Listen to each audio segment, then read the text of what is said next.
And welcome to Crochet Hooks. Please enjoy our free tutorials with just one of a 24-part series on teaching you how to crochet.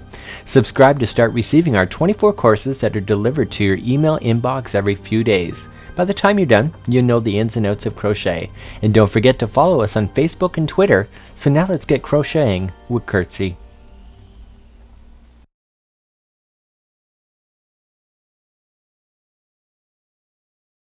We're going to chain up 2 again, so 1 and 2, and now we're going to start our 2 to 3 ratio. So to the very next one on the line there, we're going to put 2 double crochets in a row right together, and then the next 3 on the line will get 1 each. So 1, 2, and 3. Okay, so it's the 2 to 3 ratio. So the next one gets 2. So 1 and 2, and now the next 3 will be singles. So 1, 2, and 3. Okay, the next one is a double. So it gets 1 and 2, and now the next 3 in a row are singles. So 1, 2, and 3. So okay, so this one gets a double. So 1, 2, and the next 3 is a single. So 1, 2, and 3, and the next one is a double. You should know that after this particular rotation is that we are no longer going to be doing anything like this for the remainder of this project. Okay, so continuing to go around. Okay, this one is single for 3 in a row, so it was 1, 2, and 3. And the next one is a double. So 1 and 2. And the next one is 1, 2, and 3. Okay, the next one is a double.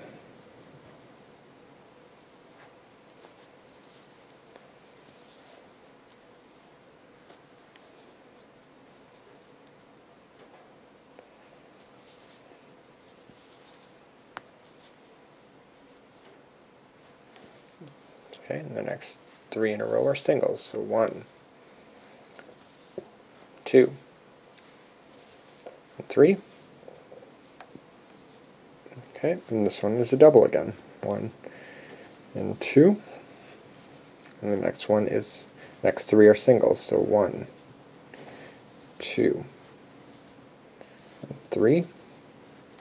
Okay, and the very last one, so you only have one left, so you got right there, this is the part of the slip stitch area. So just the last one is going to be 2 doubles.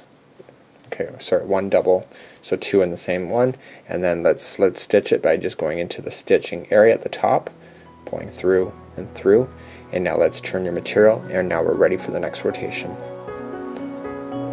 Okay, so if you've actually been writing this down, you'll know that you're on a rotation number 7 at this time. And now what we're going to just do is chain up 2 like we did before, and now we're just going to go into every stitch around just once. Okay, so let's begin to do that. And so there's really no, I'm going to take you around this particular rotation, so it's just 1 half double crochet into each one as we go around, and we want to repeat this. So we're on row number 7 right now. We want to do this until we finish row number 14. Okay, and 14 is that when we start the fold. Actually 15 is when we start the fold, but I want you to finish up to row number 14 doing the same. Now because you are working on this pattern and you're now putting 1 half double crochet into every position, I'm just going to pull that out. It's just getting tangled, too tangled for me. So as we work our way around, you will notice here that this hat takes several rotations for it to actually come around and do the shape. Okay, so it's one of those things where you almost have to think it's too small before you start thinking that you're going to actually make the shape.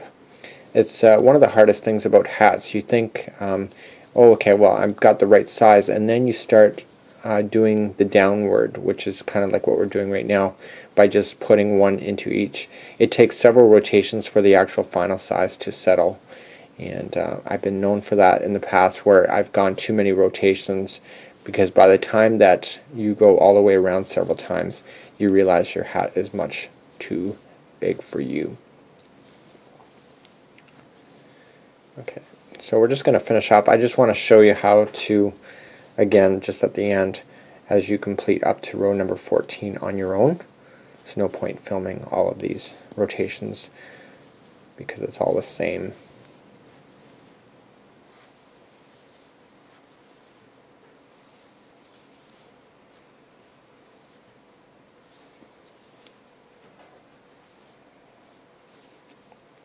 So you could use slip markers to put your start and stop if you wanted to. That's up to you, but I think it's pretty obvious to where you stop and start. Especially if you're using variegated yarn like I am right now, is that you can pretty well tell when the pattern doesn't line up properly, that you know exactly where you've started and stopped on each rotation. But again, you're the artist and you decide what makes sense for you. So get your piece of paper ready and that check off number 7 and then just work your way to number 14 on your own. So again, we just want to finish up. Okay, so we don't have any more to go to because this here is part of that rotation. So just into the top of there again and pull through and turn your material and mark off number 7. Okay, so let's get you to work on to number 14 and we'll meet back as we start number 15 when we start doing the fold area. That's how simple this whole project is. So we're now finished row number 14, and I always consider that the interior is actually the exterior of the hat. Okay, so you've kind of worked it into a bowl. So what you're actually looking at is the inside of the hat. So now we're going to create the actual fold, which is permanent, into the material. So if you don't want to do that at this point, you can just single crochet yourself around instead of doing exactly what I'm about to show you next. Okay, so grabbing the material, we want to chain up 1, and we want to then go into the back loop only. Now every stitch that you see here is actually contains 2. Okay, so there's 1 and 2. So those are considered a stitch. But if you go into the front one only, the one that's closest to you, that's the front loop. But if you jump over that one and go into the back one only, that's the back loop.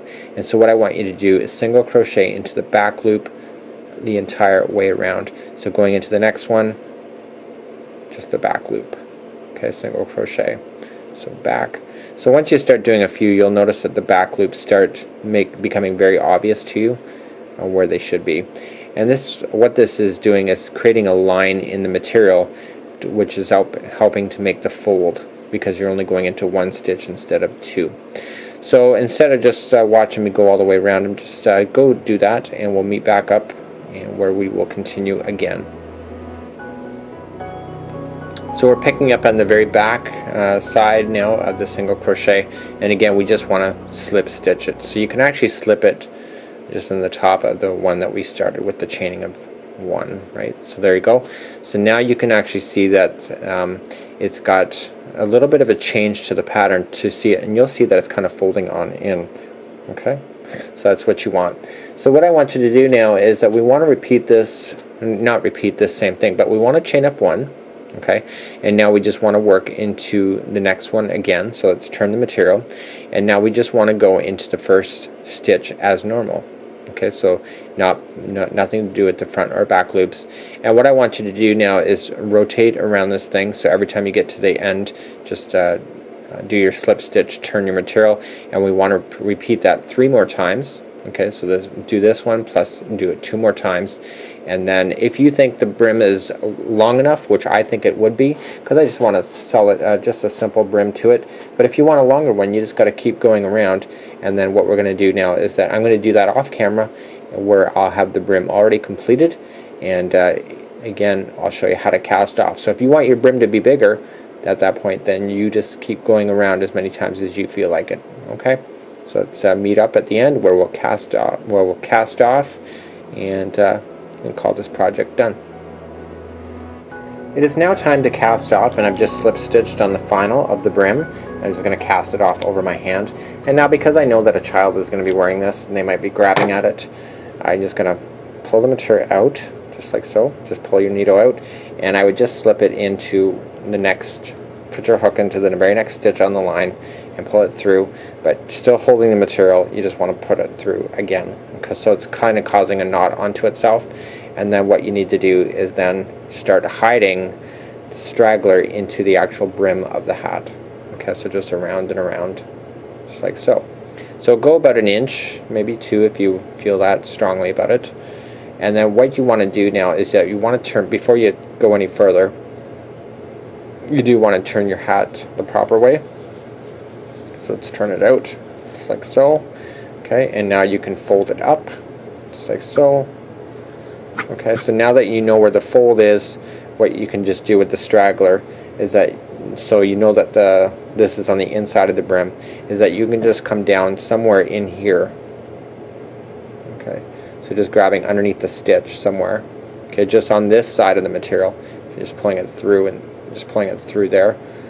Okay, because if you have that end right at the actual brim there, you will actually see it. And then again, pick another area underneath, just on this side, so that hook didn't go all the way through. And again, maybe one more, just to hide that.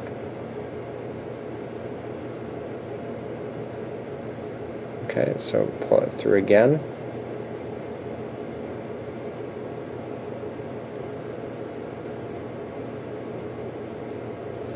Okay, so now what I want you to do,